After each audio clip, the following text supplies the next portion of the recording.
ಮೈಸೂರು ಜಿಲ್ಲೆಯಲ್ಲಿ ಮಹಿಳೆಯ ಬರ್ಬರ ಹತ್ಯೆ ಆಗಿದೆ. ಸರಿಸುಮಾರು 32 ವರ್ಷದ ಭಾಗ್ಯವತಿ ಕೊಲೆಯಾದ ಮಹಿಳೆ.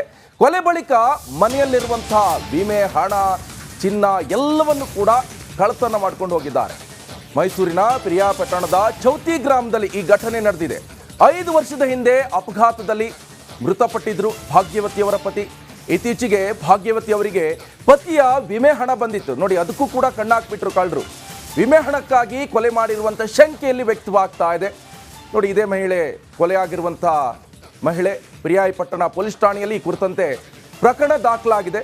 ಕೆಲ ಅನುಮಾನಾಸ್ಪದ ವ್ಯಕ್ತಿಗಳನ್ನು ಕೂಡ ಈಗಾಗಲೇ ಪೊಲೀಸರು ವಶಕ್ಕೆ ಪಡೆದು ವಿಚಾರಣೆಯನ್ನು ನಡೆಸ್ತಾ ಇದ್ದಾರೆ. ಬಗ್ಗೆ ಹೆಚ್ಚಿನ ಡೀಟೇಲ್ಸ್ ಅನ್ನು ಕೊಡ್ತಾರೆ ನಮ್ಮ ಮೈಸೂರು ಪ್ರತಿನಿಧಿ ವಿನೋದ್. ಫೋನ್ ಸಂಪರ್ಕದಲ್ಲಿ ಜಾಯ್ನ್ ಆಗಿದ್ದಾರೆ. ವಿನೋದ್, ಏನು ಪ್ರಕರಣ ಇದು? ಸದ್ಯ ಈಗ ಕೊಲೆ ಆಗಿದ್ದಾರೆ ಎನ್ನುವಂಥ ಡೀಟೇಲ್ಸ್ ಸಿಗ್ತಾ ಇದೆ. ಪೊಲೀಸರು ಯಾರನ್ನೆಲ್ಲ ಅರೆಸ್ಟ್ ಮಾಡಿದ್ದಾರೆ? ಸದ್ಯ ಏನು ಅಪ್ಡೇಟ್ಸ್ ಲಭ್ಯವಾಗ್ತಾ ಇದೆ? ನಿಕೇಶ್, ಈ ಒಂದು ಪ್ರಕರಣ ನಡೆದಿರುವಂತದ್ದು ಏನು ಮೈಸೂರು ಜಿಲ್ಲೆ ಪಿರಿಯಾಪಟ್ಟಣ ತಾಲೂಕಿನ ಚೌತಿ ಗ್ರಾಮದಲ್ಲಿ ಏನು ಭಾಗ್ಯವತಿ ಅಂತೇಳಿ ಈಗ ಕೊಲೆ ಆಗಿರುವಂತಹ ಮಹಿಳೆ. ಈಕೆ ಗಂಡ 5 ವರ್ಷಗಳ ಹಿಂದೆ ಅಪಘಾತದಲ್ಲಿ ಮೃತಪಟ್ಟಿರ್ತಾರೆ. ಒಂದಷ್ಟು ವಿಮೆಯ ಹಣ ಕೆಲ ದಿನಗಳಿಂದಷ್ಟೇ ಅವರಿಗೆ ಬಂದಿರುತ್ತೆ. ಜೊತೆಗೆ ಈ ವಿಮೆಯ ಹಣಕ್ಕಾಗಿಯೇ ಆ ಗ್ರಾಮದ ಕೆಲವರು ಕೊಲೆ ಮಾಡಿರುವಂತಹ ಶಂಕೆ ಕೂಡ ಈಗ ವ್ಯಕ್ತ ಆಗ್ತಾ ಇರುವಂತದ್ದು. ಈಗಾಗಲೇ ಗ್ರಾಮಸ್ಥರು ಕೂಡ ಕೆಲರ ಹೆಸರುಗಳನ್ನ ಈಗಾಗಲೇ ಪ್ರಸ್ತಾಪ ಮಾಡಿದ್ದಾರೆ. ಪೊಲೀಸರು ಕೂಡ ಈಗಾಗಲೇ ಅವರನ್ನ ವಶಕ್ಕೆ ಪಡೆದು ವಿಚಾರಣೆ ನಡೆಸ್ತಾ ಇರುವಂತದ್ದು.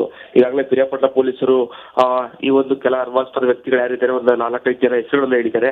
ಆ ವ್ಯಕ್ತಿಗಳನ್ನ ಈಗಾಗಲೇ ವಶಕ್ಕೆ ಪಡೆದು ತೀವ್ರ ವಿಚಾರಣೆಗೆ ಒಳಪಡಿಸಿದ್ದಾರೆ. ಈಗಾಗಲೇ ಸ್ಥಳಕ್ಕೆ ಖುದ್ದು SP ಅವರು ಭೇಟಿ ಕೊಟ್ಟು ಪರಿಶೀಲನೆ ನಡೆಸಿದ್ದಾರೆ. ಜೊತೆಗೆ ಯಾವ ಕಾರಣಕ್ಕೆ ಕೊಲೆ ಆಗಿದೆ, ಜೊತೆಗೆ ಕೇವಲ ವಿಮೆ ಹಣಕ್ಕಾಗಿ ಕೊಲೆ ಆಗಿದೆ ಅಥವಾ ಬೇರೆ ಯಾವ್ದಾದ್ರು ದ್ವೇಷಕ್ಕಾಗಿ ಕೊಲೆ ಆಗಿತ್ತ, ಇದೆಲ್ಲದರ ಬಗ್ಗೆ ಈಗಾಗಲೇ ಪೊಲೀಸರು ತನಿಖೆ ನಡೆಸ್ತಾ ಇದ್ದಾರೆ. 4-5 ಜನ ವಶಕ್ಕೆ ಪಡೆದು ಈಗ ತೀವ್ರ ವಿಚಾರಣೆಗೆ ಒಳಪಡಿಸಿರುವಂತದ್ದು. Nikesh, okay, thank you Vinod ಮಾಹಿತಿಗೆ.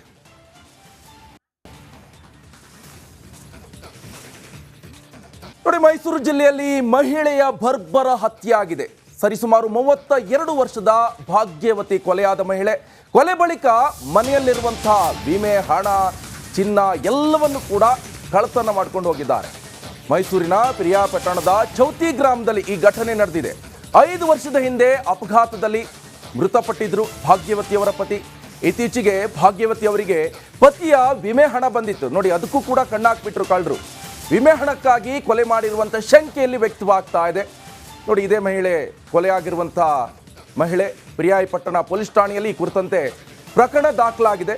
ಕೆಲ ಅನುಮಾನಾಸ್ಪದ ವ್ಯಕ್ತಿಗಳನ್ನು ಕೂಡ ಈಗಾಗಲೇ ಪೊಲೀಸರು ವಶಕ್ಕೆ ಪಡೆದು ವಿಚಾರಣೆಯನ್ನು ನಡೆಸ್ತಾ ಇದ್ದಾರೆ.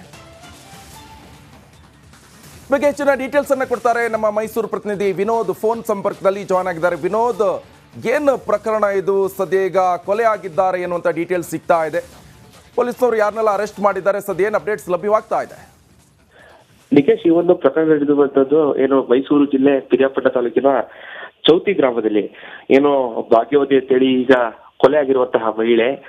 ಈಕೆ ಗಂಡ 5 ವರ್ಷಗಳ ಹಿಂದೆ ಅಪಘಾತದಲ್ಲಿ ಮೃತಪಟ್ಟಿರ್ತಾರೆ. ಒಂದಷ್ಟು ವಿಮೆಯ ಹಣ ಕೆಲ ದಿನಗಳಿಂದಷ್ಟೇ ಅವರಿಗೆ ಬಂದಿರುತ್ತೆ. ಜೊತೆಗೆ ಈ ವಿಮೆಯ ಹಣಕ್ಕಾಗಿಯೇ ಆ ಗ್ರಾಮದ ಕೆಲವರು ಕೊಲೆ ಮಾಡಿರುವಂತಹ ಶಂಕೆ ಕೂಡ ಈಗ ವ್ಯಕ್ತ ಆಗ್ತಾ ಇರುವಂತದ್ದು. ಈಗಾಗಲೇ ಗ್ರಾಮಸ್ಥರು ಕೂಡ ಕೆಲರ ಹೆಸರುಗಳನ್ನ ಈಗಾಗಲೇ ಪ್ರಸ್ತಾಪ ಮಾಡಿದ್ದಾರೆ. ಪೊಲೀಸರು ಕೂಡ ಈಗಾಗಲೇ ಅವರನ್ನ ವಶಕ್ಕೆ ಪಡೆದು ವಿಚಾರಣೆ ನಡೆಸ್ತಾ ಇರುವಂತದ್ದು. ಈಗಾಗಲೇ ಪಿರಿಯಾಪಟ್ಟಣ ಪೊಲೀಸರು ಈ ಒಂದು ಕೆಲ ಅನುಮಾನಾಸ್ಪದ ವ್ಯಕ್ತಿಗಳು ಯಾರಿದ್ದಾರೆ, ಒಂದು 4-5 ಜನ ಹೆಸರುಗಳನ್ನ ಹೇಳಿದ್ದಾರೆ. ಆ ವ್ಯಕ್ತಿಗಳನ್ನ ಈಗಾಗಲೇ ವಶಕ್ಕೆ ಪಡೆದು ತೀವ್ರ ವಿಚಾರಣೆಗೆ ಒಳಪಡಿಸಿದ್ದಾರೆ. ಈಗಾಗಲೇ ಸ್ಥಳಕ್ಕೆ ಖುದ್ದು SP ಅವರು ಭೇಟಿ ಕೊಟ್ಟು ಪರಿಶೀಲನೆ ನಡೆಸಿದ್ದಾರೆ. ಜೊತೆಗೆ ಯಾವ ಕಾರಣಕ್ಕೆ ಕೊಲೆ ಆಗಿದೆ, ಜೊತೆಗೆ ಕೇವಲ ವಿಮೆ ಹಣಕ್ಕಾಗಿ ಕೊಲೆ ಆಗಿದೆ ಅಥವಾ ಬೇರೆ ಯಾವ್ದಾದ್ರು ದ್ವೇಷಕ್ಕಾಗಿ ಕೊಲೆ ಆಗಿತ್ತ, ಇದೆಲ್ಲದರ ಬಗ್ಗೆ ಈಗಾಗಲೇ ಪೊಲೀಸರು ತನಿಖೆ ನಡೆಸ್ತಾ ಇದ್ದಾರೆ. 4-5 ಜನ ವಶಕ್ಕೆ ಪಡೆದು ಈಗ ತೀವ್ರ ವಿಚಾರಣೆಗೆ ಒಳಪಡಿಸಿರುವಂತದ್ದು. Nikesh, okay, thank you Vinod ಮಾಹಿತಿಗೆ.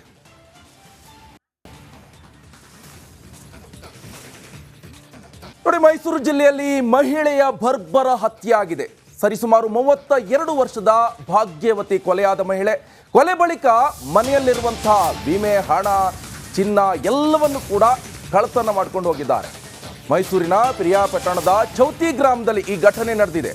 5 ವರ್ಷದ ಹಿಂದೆ ಅಪಘಾತದಲ್ಲಿ ಮೃತಪಟ್ಟಿದ್ರು ಭಾಗ್ಯವತಿಯವರ ಪತಿ. ಇತ್ತೀಚೆಗೆ ಭಾಗ್ಯವತಿ ಅವರಿಗೆ ಪತಿಯ ವಿಮೆ ಹಣ ಬಂದಿತ್ತು ನೋಡಿ, ಅದಕ್ಕೂ ಕೂಡ ಕಣ್ಣಾಕ್ಬಿಟ್ರು ಕಳ್ಳರು. ವಿಮೆ ಹಣಕ್ಕಾಗಿ ಕೊಲೆ ಮಾಡಿರುವಂಥ ಶಂಕೆಯಲ್ಲಿ ವ್ಯಕ್ತವಾಗ್ತಾ ಇದೆ ನೋಡಿ. ಇದೇ ಮಹಿಳೆ ಕೊಲೆಯಾಗಿರುವಂಥ ಮಹಿಳೆ. ಪಿರಿಯಾಪಟ್ಟಣ ಪೊಲೀಸ್ ಠಾಣೆಯಲ್ಲಿ ಈ ಕುರಿತಂತೆ ಪ್ರಕರಣ ದಾಖಲಾಗಿದೆ. ಕೆಲ ಅನುಮಾನಾಸ್ಪದ ವ್ಯಕ್ತಿಗಳನ್ನು ಕೂಡ ಈಗಾಗಲೇ ಪೊಲೀಸರು ವಶಕ್ಕೆ ಪಡೆದು ವಿಚಾರಣೆಯನ್ನು ನಡೆಸ್ತಾ ಇದ್ದಾರೆ.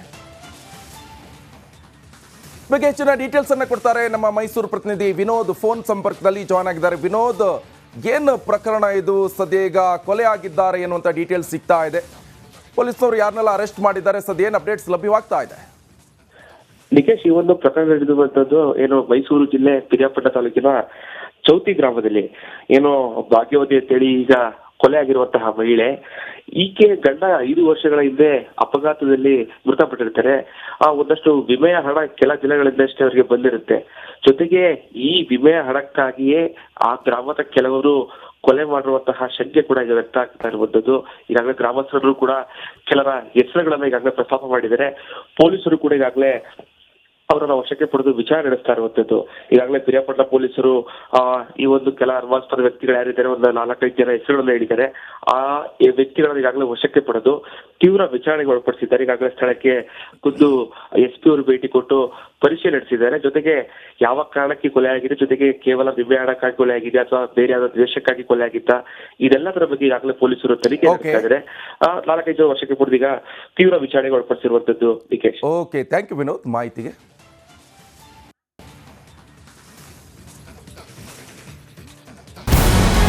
ನಮಸ್ಕಾರ, ಕರ್ನಾಟಕ ಪ್ರೈಮ್ ಟೈಮ್ಗೆ ಸ್ವಾಗತ. ನಾನು ಜಯಪ್ರಕಾಶ್ ಶೆಟ್ಟಿ. ಇಡೀ ಕರ್ನಾಡು ಇವತ್ತು ರೆಬೆಲ್ ಆಗಿ ನಿಂತಿದೆ. ಈ ಹಗರಣಗಳನ್ನು ಸದನದಲ್ಲಿ ಪ್ರಸ್ತಾಪ ಮಾಡಲು ಕೂಡ ಕಾಂಗ್ರೆಸ್ ಹಿಂದೇಟು ಹಾಕಿದ್ದೇಕೆ? ನಿಮ್ಗೆ ಸಂಬಳ ಅದಕ್ಕೆ, ನಿಮಗೆ ವಾಹನ ಅದಕ್ಕೆ, ನಿಮಗೆ ವೆಪನ್ ಅದಕ್ಕೆ, ನೀವು ಅದನ್ನು ಸೆರೆ ಹಿಡಿಬೇಕಾಗಿದೆ. ನೀವು ವಿದ್ಯುತ್ ಬರ ಇದೆ ಅಂತ ಹೇಳ್ತಾ ಇದ್ದೀರಿ, ಎಲ್ಲಿ ಬರ ಇದೆ ನೀವು ಹೇಳಬೇಕು. ಪಾಕಿಸ್ತಾನ್ ಆಕ್ಯುಪೈಡ್ ಕಾಶ್ಮೀರ್ ಅದು ಎಂದೆಂದಿಗೂ ನಮ್ಮದು. 40 ಮೆಷಿನ್ಗಳು ತಂದಿತ್ತು ನೋಟ್ ಎಣಿಸುವುದಕ್ಕೆ, ಅದೇ ಹಾಳಾಯಿತು. ಮಥುರಾದ ಗಲಾಟೆ ಇದೆಯಲ್ಲ, ಅದು ಸ್ಥಳೀಯವಾಗಿ ಕೂತು ಪರಿಹರಿಸಬಹುದಾದಂಥ ಕಾನೂನಿದೆ. ಗ್ಯಾರಂಟಿ ಯೋಜನೆಯಿಂದ ನಷ್ಟ ಆಗಿದೆ, ಲಾಭ ಆಗಿದೆ, ದಯವಿಟ್ಟು ಹೇಳಿ. Dawood Ibrahim most wanted criminal ಯಾವಾಗಾದ ಅಂದರೆ ಇಲ್ಲಿ ತನಕ ಭಾರತ ದೇಶದಲ್ಲಿ ಓರ್ವ ದಲಿತ ಪ್ರಧಾನಿಯಾದಂಥ ಇತಿಹಾಸವೇ ಇಲ್ಲ. ರಿಪಬ್ಲಿಕ್ ವರ್ಲ್ಡ್ ಆಪ್ ಇದು ಕೇವಲ ಅಪ್ಲಿಕೇಶನ್ ಅಲ್ಲ, ಸಮಗ್ರ ಸುದ್ದಿಗಳ ಸಂಪರ್ಕ ಮಾರ್ಗಕ್ಕೆ ಕ್ರಾಂತಿಕಾರಿ ಬದಲಾವಣೆ. ರಿಪಬ್ಲಿಕ್ ವರ್ಲ್ಡ್ ಆಪ್ ಕೇವಲ ಸುದ್ದಿ ಅಪ್ಲಿಕೇಶನ್ ಅನ್ನ ಪರಿಚಯ ಮಾಡ್ತಾ ಇಲ್ಲ, ಬದಲಾಗಿ ಡಿಜಿಟಲ್ ಸುದ್ದಿ ಬಳಕೆಯ ಹೊಸ ಯುಗಕ್ಕೆ ನಾಂದಿ ಹಾಡ್ತಾ ಇದೆ. ಇದೊಂದು ಬ್ರೇಕಿಂಗ್ ನ್ಯೂಸ್, ಪ್ರಭಾವಶಾಲಿ ಕಾರ್ಯಕ್ರಮಗಳಿಗೆ ಗಟ್ಟಿಯಾದ ವೇದಿಕೆ. ರಿಪಬ್ಲಿಕ್ ವರ್ಲ್ಡ್ ಅಪ್ಲಿಕೇಶನ್ ಈಗ ಲೈವ್ ಆಗಿದೆ. ಗೂಗಲ್ ಪ್ಲೇ ಸ್ಟೋರ್ ಮತ್ತು ಆಪಲ್ ಆಪ್ ಸ್ಟೋರ್ ಎರಡರಲ್ಲೂ ಲಭ್ಯವಿದೆ. ಈಗಲೇ ಡೌನ್ಲೋಡ್ ಮಾಡಿ.